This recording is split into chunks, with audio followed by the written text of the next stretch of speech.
Mister Narendra Modi और गृह मंत्री अमित शाह की मुलाकात। कैसे अहमदाबाद की सड़कों पर स्कूटर पर घूमने वाले मोदी शाह की जोड़ी पहुंची केंद्र तक, और कब देखा था पीएम मोदी ने जम्मू कश्मीर से आर्टिकल 370 हटाने का महत्वाकांक्षी सपना। दोस्तों, रेलवे स्टेशन पर चाय बेचने से लेकर भारत के प्रधानमंत्री बनने तक नरेंद्र मोदी जी का सफर काफी रोमांचक और मुश्किलों से भरा रहा है। हालांकि उनकी जीवनी तो हम सभी जानते हैं, लेकिन आज हम आपको पीएम मोदी के जीवन से जुड़ी कुछ ऐसी अनसुनी कहानियां बताएंगे जो शायद आप नहीं जानते होंगे। लेकिन उसके पहले नए दर्शक जल्दी से चैनल को सब्सक्राइब कर दीजिए। तो चलिए शुरू करते हैं पीएम मोदी की अनसुनी बातें वीडियो का पार्ट 2। मोदी जी के बारे में लिखने वाले पत्रकार बताते हैं कि 80 के दशक में कुछ साल मोदी जी पांडरवाड़ा में रहते थे।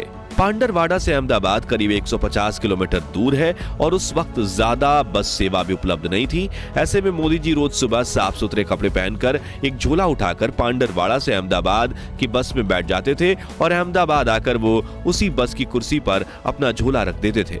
फिर अपने अंकल की चाय की दुकान पर जाकर बैठते थे। अब शाम के वक्त जब वो वापस पांडरवाड़ा जाने के लिए स्टेशन जाते थे और अपनी सीट पर फिर बैठ जाते थे, लेकिन उनके दोस्त बताते हैं कि मोदी जी को सिर्फ गुस्सा एक ही बार आता था और वो तब था जब उनका कोई झोला उठाकर कहीं और रख दे और खुद उनकी सीट पर बैठ जाए। उनका कहना था कि जब एक बार मोदी जी कुर्सी पर बैठ जाएं तो कोई कुर्सी नहीं छोड़ते, जिसका लाइव एग्जाम्पल हम देख रहे हैं। अब राजनीति में प्रधानमंत्री नरेंद्र मोदी और केंद्रीय गृह मंत्री अमित शाह की जोड़ी को जय वीरू की जोड़ी माना जाता है। इन दोनों ने मिलकर आज भारत की राजनीति में एक नया चैप्टर डाल दिया है। लेकिन क्या आप जानते हैं कि नरेंद्र मोदी और अमित शाह की मुलाकात कब हुई थी? तो साल 1982 में नरेंद्र मोदी अहमदाबाद में राष्ट्रीय स्वयंसेवक संघ के प्रचारक के रूप में काम किया करते थे। उसी वक्त 17 वर्षीय नौजवान अमित शाह ने भी आरएसएस की कई छात्र इकाई अखिल भारतीय विद्यार्थी परिषद को ज्वाइन किया। तभी संघ के ऑफिस में इन दोनों की औपचारिक मुलाकात हुई थी, जिसके बाद आरएसएस की शाखाओं से जुड़े कई कार्यक्रमों में इन दोनों की मुलाकात होने लगी। और यहाँ मजेदार बात यह थी कि नरेंद्र मोदी और अमित शाह दोनों की विचारधारा में काफी समानता थी और मोदी जी अमित शाह की सोच से काफी प्रभावित थे। इसी तरह जान पहचान धीरे धीरे गहरी दोस्ती में बदलने लगी और 1986 आते आते ये दोनों सच्चे दोस्त बन गए। इसी साल नरेंद्र मोदी ने भाजपा पार्टी से जुड़कर राजनीति में भी कदम रखा और भाजपा ने उन्हें गुजरात बीजेपी में संगठन महामंत्री के पद पर तैनात किया। उस वक्त नरेंद्र मोदी को एक राइट हैंड की जरूरत थी जो गुजरात में भाजपा पार्टी को ताकतवर बनाने की रणनीति बनाने में उनकी सहायता करे, और उन्होंने अमित शाह को ये जिम्मेदारी सौंप दी।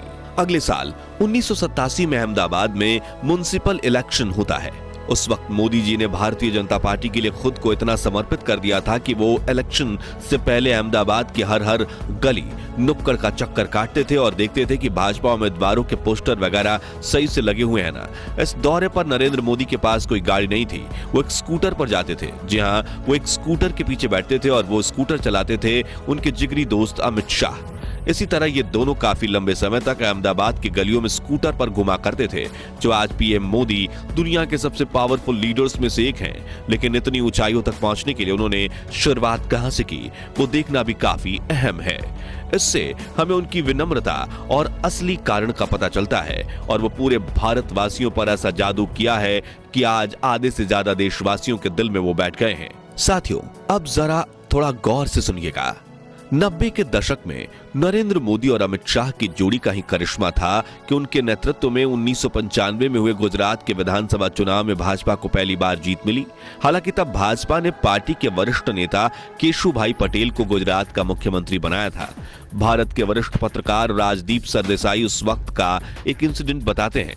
वो कहते हैं कि खानपुर अहमदाबाद में बीजेपी का छोटा सा ऑफिस था और मोदी जी बाहर बैठकर खाखरा खा रहे थे। बीजेपी के बाकी बड़े नेता जैसे कि शंकर सिंह बघेला, केशुभाई पटेल और सुरेश मेहता अंदर की तरफ बैठे थे। तभी मोदी जी के साथ बाहर कुर्सी पर बैठकर उन्हें मैं कहता हूं कि नरेंद्र भाई, आप यहाँ क्यों बैठे हैं, अंदर जाइए ना। तो उन्होंने कहा, सीख लिया टेक्निकल एनालिसिस, यूज कर लिया moving average, MACD, RSI, Bollinger band. जब भी बात बिजनेस की आती है, दो शब्द सुनते हो, व्यापारी और सीईओ। तो व्यापारी क्या होता है, सीईओ क्या होता है?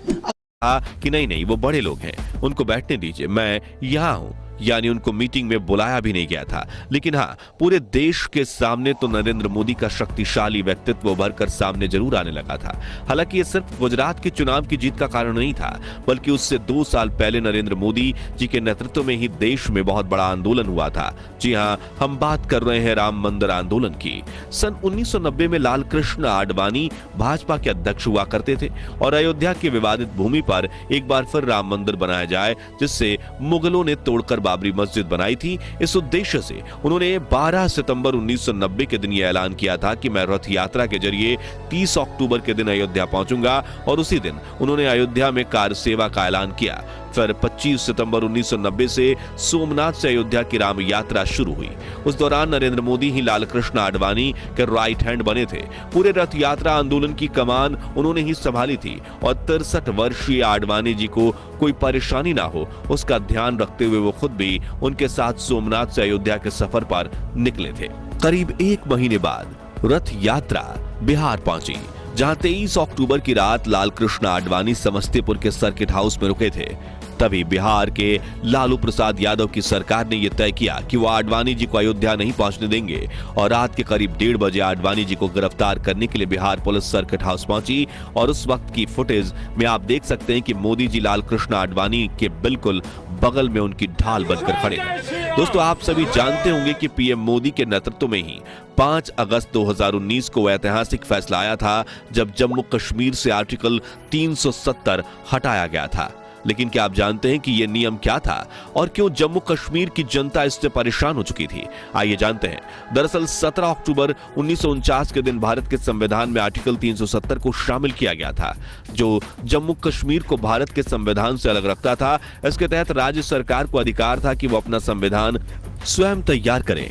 अगर संसद को राज्य में कोई कानून बनाना हो तो इसके लिए यहाँ की सरकार की मंजूरी लेनी होती थी। वहीं पहले जम्मू कश्मीर का राष्ट्रीय ध्वज भी अलग था, और तो और यहाँ के लोगों के राष्ट्रीय ध्वज का सम्मान करना भी अनिवार्य नहीं था। साथ ही अन्य राज्यों के नागरिक जम्मू कश्मीर की संपत्ति नहीं खरीद पाते थे, इसलिए राज्य की प्रगति में भी अड़चन आती थी। और आपको बता दें कि प्रधानमंत्री नरेंद्र मोदी ने जम्मू कश्मीर में आर्टिकल 370 हटाने का सपना तब देखा था जब केंद्र में बीजेपी की सरकार तक नहीं थी। हम बात कर रहे हैं साल 1998 की। यकीन नहीं हो रहा हो तो उन्हीं की जुबानी सुन के।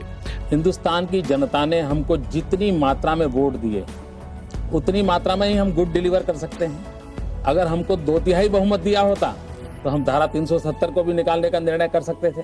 फिर अप्रैल 2014 में प्राइम मिनिस्टर बनने से पहले भी उन्होंने इस मुद्दे पर बात की थी। आप भी सुन के। अगर कश्मीर को आगे बढ़ाना है और जो अच्छी चीजें हैं, अगर उसका लाभ कश्मीर को नहीं मिलता है और कश्मीर हमारा पीछे रह जाएगा तो देश का भला होगा क्या?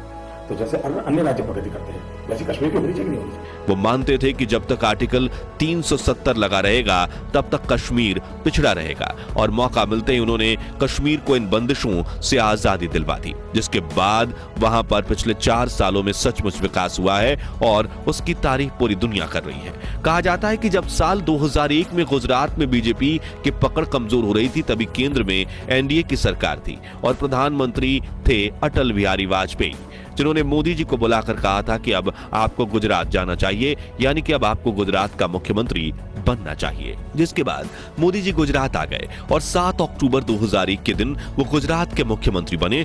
तभी पत्रकार सुधीर चौधरी ने एक इंटरव्यू में उनसे पूछा था कि आप मानते हैं कि गुजरात एक राम राज्य है जहां जाति पाति नहीं है, समस्याएं नहीं है? तभी मुख्यमंत्री नरेंद्र मोदी ने कहा था कि गुजरात में राम राज्य बनाने की बहुत संभावनाएं हैं। जिस भूमि ने गांधी को जन्म दिया है, उस भूमि में राम राज्य बनने की संभावना मैं बहुत ज्यादा देखता हूँ। फिर उन्होंने पूछा कि क्या आपकी दिल्ली से गुजरात में पैरा ड्रॉपिंग हुई है? उस पर मोदी जी ने काफी मजेदार जवाब दिया था। नरेंद्र भाई, आप तो गुजरात के ही हैं, गुजरात में आपने इतना काम किया और आप तो गुजरात जाते ही नहीं हैं, और अब मैं गया तो आप पूछ रहे हैं कि पैरा ड्रॉपिंग हो गया। मुझे बड़ा आश्चर्य हो रहा है भैया कि जो जिस धरती में पैदा हुआ उसको पैरा ड्रॉपिंग कह रहे हैं। जी हाँ, उन्होंने कहा था कि मैं गुजरात की धरती पर ही पैदा हुआ तो पैरा ड्रॉपिंग कहां से हुई भाई? खैर, नरेंद्र मोदी के गुजरात के मुख्यमंत्री बनने से पहले ही जनवरी 2001 में कक्ष में भयंकर भूकंप आया था जिसने 20,000 से भी ज्यादा मासूमों की जान ले ली थी, 1,66,000 लोगों को जख्मी किया था और लाखों लोगों को बेघर कर दिया था। चीफ मिनिस्टर बनने के बाद कक्ष जाकर वहां के इतने बुरे हालात देखकर उन्होंने कक्ष के हालात सुधारने के संकल्प लिए और उनके नेतृत्व में जल्द ही पूरे राज्य को रिवाइव किया गया। मोदी जी ने कक्ष के रेगिस्तान में रह रहे लोगों तक उन्होंने नर्मदा नदी का पानी पहुंचाया और वहां कई उद्योगों का विकास करवाया और कक्षी लोगों को फिर अपने पैरों पर खड़ा होने में सहायता की। आज कक्ष में काफी बड़ा सोलर प्लांट है, 35 से अधिक कॉलेज, एक विश्वविद्यालय, 1000 से अधिक नए स्कूल, एक नया भूकंप प्रतिरोधी जिला अस्पताल और हर घर के लिए नर्मदा का पानी है। यहां तक कि आज कक्ष के कांडला और मुद्रा बंदरगाह सामूहिक रूप से देश के 30% शिपिंग कार्गो को संभालते हैं। तो दोस्तों, आज के लिए बस इतना ही। अगर आप पीएम नरेंद्र मोदी से जुड़ी ऐसी ही अनसुनी बातों को पार्ट 3 में देखना चाहते हैं तो कमेंट